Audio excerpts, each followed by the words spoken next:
දළදා වහන්සේයි මෙච්චර විශේෂ.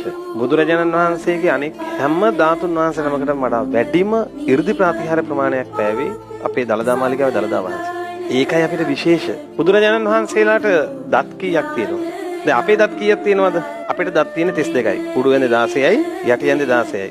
බුදුවරුන්ට දත් තියෙනවා 40ක්. දන්ත ධාතුන් වහන්සේලා 49ක් බුදුරජාණන් වහන්සේලාගේ ශ්‍රී මුඛයේ වැඩ ඉන්නවා. වීසති වීසති සේත සුදන්තෝ කියන්නේ ඒකනේ. 20 බැගින්නු කියන්නේ උඩු ඇඳේ 20යි, පහළ ඇඳේ 20යි. සේත සුදන්තෝ සුදු වර්ණයෙන් බබලෙනවා. දැන් අපේනේ කහ පාටයි දුඹුරු පාටයි ඔක්කොම තියෙන්නේ නේද? බුදුරජාණන් වහන්සේලාගේ එහෙම නැහැ. ඊළඟට බුදුරජාණන් වහන්සේලාගේ මේ දත් අතර හිදැස් නැහැ. මේ විස්මිත දෙතිස් මහා පුරුෂ ලක්ෂණයන්ගෙන් එකක්.